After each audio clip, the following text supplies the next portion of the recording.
সংসার আলাদা করেও কোনো লাভ হলো না।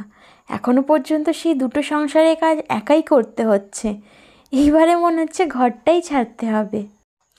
আচ্ছা, তোমরা কারা কারা এই কথাটা আমার সত্যি ভাবলে? আমি জানি অনেকেই ভাবলে, কেননা যবে থেকে আমি যেদিন থেকে আমি ইউটিউবে বলেছি যে আমি এখন আলাদা থাকছি, তো তখন থেকেই তোমরা অনেকেই বলছো, কেউ কেউ তো কমেন্ট করেও বলছো যে কেন থাকছি আলাদা, নিজে বাবা মা হলে করতে পারতাম না। তো তাদের জন্যই আজকের ভিডিওটা। আচ্ছা দেখো, সংসার আলাদা করলেই কিন্তু মানুষে মানুষে আলাদা হয়ে যাওয়া যায় না। তাহলে বিয়ের পর মেয়েরা যখন বাপের বাড়ি থেকে শ্বশুর বাড়ি আসছে, তখন কিন্তু মেয়েরা একরকম আলাদাই হচ্ছে, আর মা বাবার থেকে আলাদা হচ্ছে। তার মানে কি মা বাবার সাথে তাদের কোনো সম্পর্ক থাকছে না, নাকি মা বাবার প্রতি তাদের কোনো দায়িত্ব কর্তব্য থাকছে না? সেটা আগে বলো। তো সেটা যেমন থাকছে, তেমনই শ্বশুর শাশুড়ির সাথেও সেই রকম রাখাই উচিত। শুধুমাত্র সংসারটা আলাদা হয়েছে বলেই আমি আমার শ্বশুরকে সম্মান করব না, সেটা কখনোই হবে না।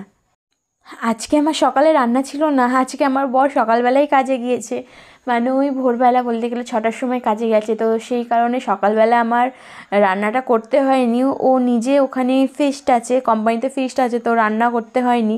আর বেলাতে আমার আর ম্যাক্সের জন্য ভাত করব শুধু। তো তার আগে আমি ঘরের কাজকর্ম বাসি কাজকর্মগুলো সেরে পড়াতে বসেছিলাম। তারপরেই আমার শ্বশুর বলেছিল যে আজকের রান্নাটা একটু করে দিতে, তার কারণ বাপির একটু কাজ আছে। আমিও কিন্তু কোনো রকম কথা না বাড়িয়েই আমি রান্না করতে চলে এসেছি আমার টাইম মতো। আমার পড়ানোটা যখন হয়েছে, তারপরেই আমি চলে এসেছিলাম রান্নাঘরে, আগে এই ঘরে রান্না করতে। বাপির জন্য আর ভাইয়ের জন্য রান্না করে তারপরে কিন্তু আমি নিজের জন্য আর আমার ম্যাক্সের জন্য রান্না করেছিলাম। তাতে করে বিশ্বাস করো, আমার কোনো অসুবিধা হয়নি, আমার কোনো কষ্টই হয়নি। আমি বরাবরই কাজ করতে কোনো কাজকর্মেতে আমার কোনো ভয় নেই। আমি অনেক কাজ করতে পারি, আর আমি চেষ্টা করি একাই সব কাজ করার। কিন্তু কোনো মতের অমিলের জন্যই হয়তো আজকে সংসারটা আলাদা হয়েছে। তার জন্য কখনোই মানুষের ওপরে রেসপেক্ট আমার আমার শ্বশুরের ওপর দেওয়ার ওপর যে ভালোবাসা ছিল, যে সম্মান ছিল, সেটা কখনো কমে যাবে না। হয়তো আজকে একটু রাগ অভিমান আছে, দুদিন পরে সেটাও কমে যাবে।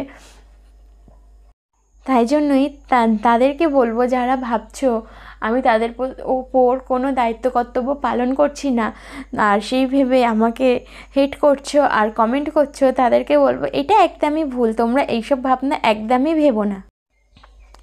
আচ্ছা, আমার কাছে বিয়েটা কোনো ছেলে খেলা না যে আমি ঘর ছেড়ে চলে যাব। আর যেই ঘরে আমি পাঁচটা বছর কষ্ট করেছি, এখন সুখের সময় আসার পর সেই ঘর তো আমি কোনো দিনই ছাড়বো না।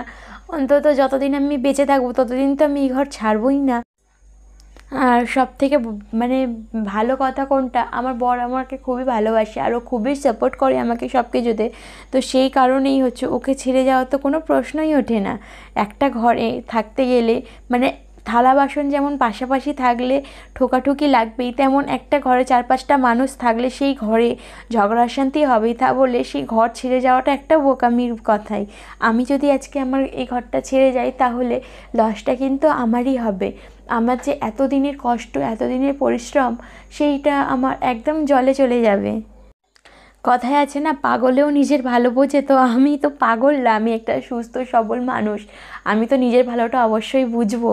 তার জন্য এরকম কাজ তো আমি কখনোই করব না।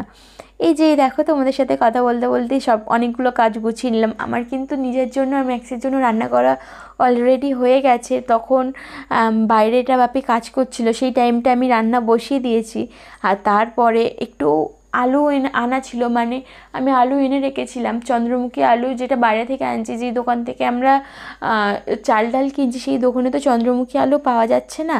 তো সেই জন্য আমি বাইরে থেকে নিয়ে আসি। আর এমনি আলু না, এখন যে নতুন আলুগুলো হচ্ছে বা জ্যোতি আলু, সেসব আলুগুলো খেতে আমার ভালো লাগে না বরাবরই। তো আমি বরাবরই চন্দ্রমুখী আলুটাই বেশি খাই। তো এখনও সেই রকমই চন্দ্রমুখী আলুটা আমি এনে রেখে দিলাম, একেবারে বেশি করে এনে রেখে দিলে কি হয়, আর বারবার যেতে হয় না। এই যে বারবার ধরে দোকানে যাও, এটা যাও, সে তো করতে হবে আমাকেই। তো সেই জন্য একেবারে একটু বেশি করে এনে রেখে দিলাম, যাতে বারবার করে আমাকে আর দোকানে যেতে না হয়। তারপরে এদিকে বাপি রেক্সিন পেতে দিয়েছে, নতুন রেক্সিন পেতেছে আজকে। তো এরকমভাবে আমি সোজা করে পাততে বললাম যাতে একটু মুছে দিলে পরিষ্কার লাগে, আর উল্টো করে পাতলে কি হচ্ছে না, দুদিকটাই নোংরা হয়ে যাচ্ছে।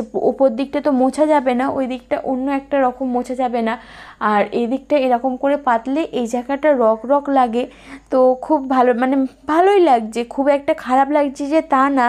তো আমি ঘরটাও মুছে নিয়েছিলাম, নিয়ে এই বারান্দাটাও মুছে নিলাম, নিয়ে তারপরে তো স্নান টান সব করে নিয়ে আমার গোপালকে খাইয়েও দিয়েছিলাম। আর নিজের একার জন্য না ভালো মন্দ রান্না করতে ভালো লাগে না, তার জন্য আমি একটু আলু সিদ্ধ টমেটো সিদ্ধ দিয়েছিলাম, যেটা লঙ্কা দিয়ে মেখে ঝাল ঝাল করে ভাতটা খেয়ে নিয়েছিলাম।